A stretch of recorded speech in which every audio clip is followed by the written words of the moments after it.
India.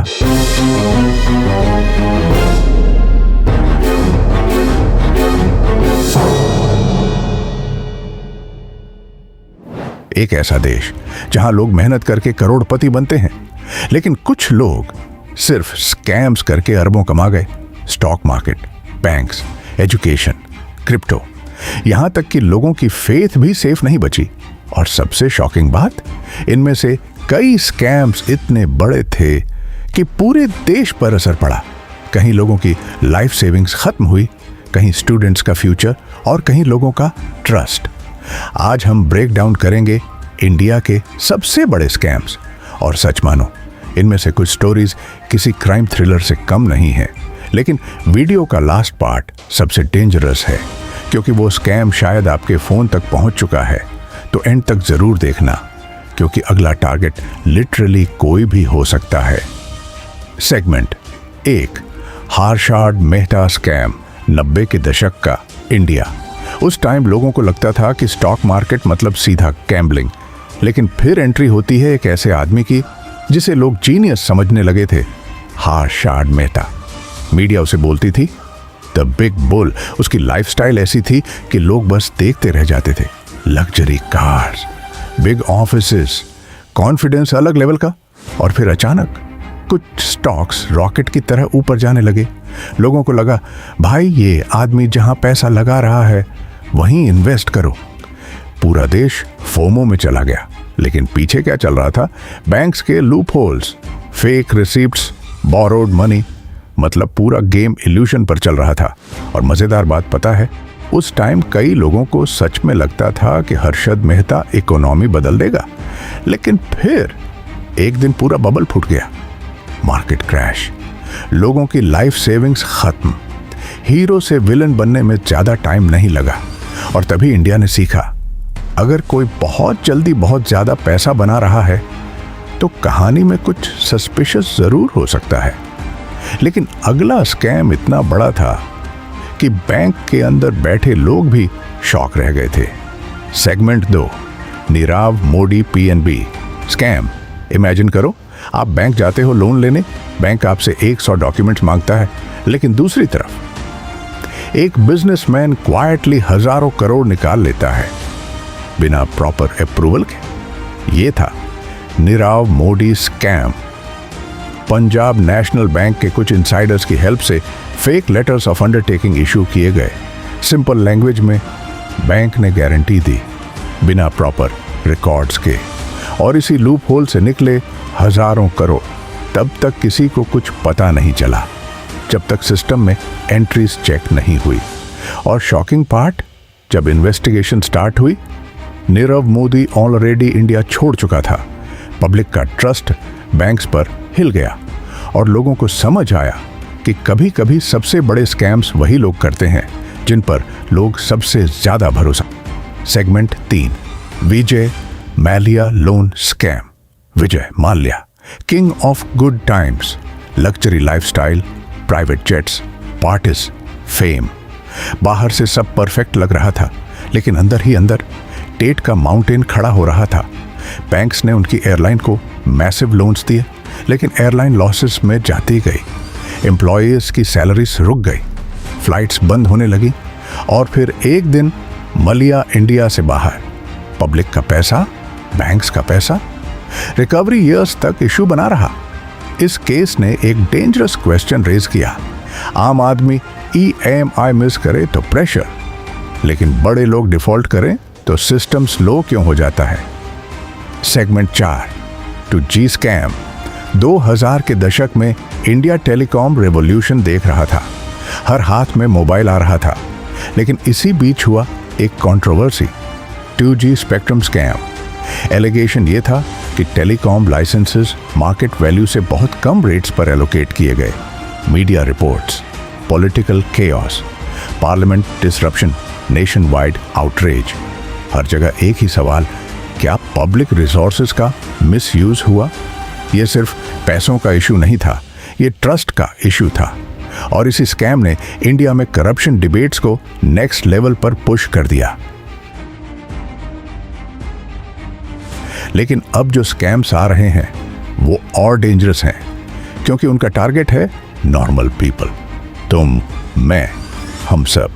Segment 5, Byju's controversy. एक time था जब बायजूस को इंडिया का एजुकेशन रेवोल्यूशन बोला जा रहा था। मैसिव एड्स, सेलिब्रिटीज, बिलियंस की वैल्यूएशन। लेकिन फिर कंप्लेंट्स आनी स्टार्ट हुई।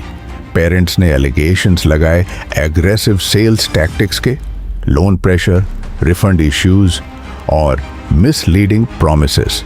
अब यहाँ इंपॉर्टेंट बात, हर कंट्रोवर्सी स्कैम प्रूव नहीं होती, लेकिन ये केस एक रियलिटी जरूर दिखाता है।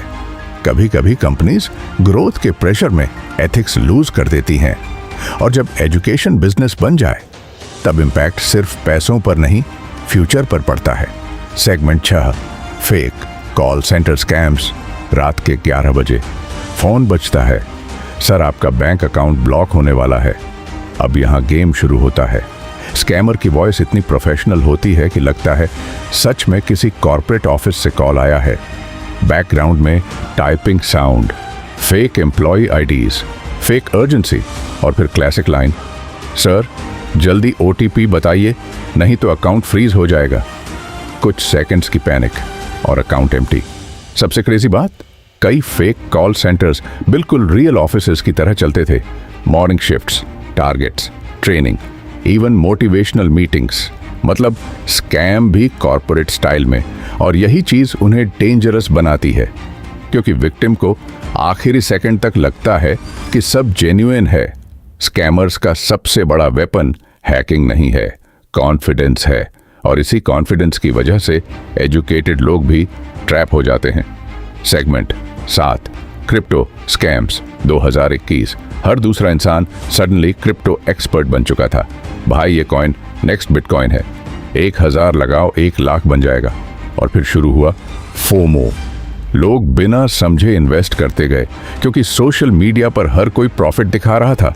Lamborghini, Dubai trip, luxury lifestyle. लेकिन रियलिटी, कई प्रोजेक्ट सिर्फ हाइप थे। कुछ कॉइन्स लॉन्च हुए, पंप हुए और फिर गायब। एक दिन ऐप ओपन होती थी, अगले दिन सर्वर एरर। और सबसे फनी प्लस डेंजरस चीज, कुछ फेक इन्फ्लुएंसर्स खुद स्क्रीनशॉट एडिट करके प्रॉफिट्स दिखाते थे।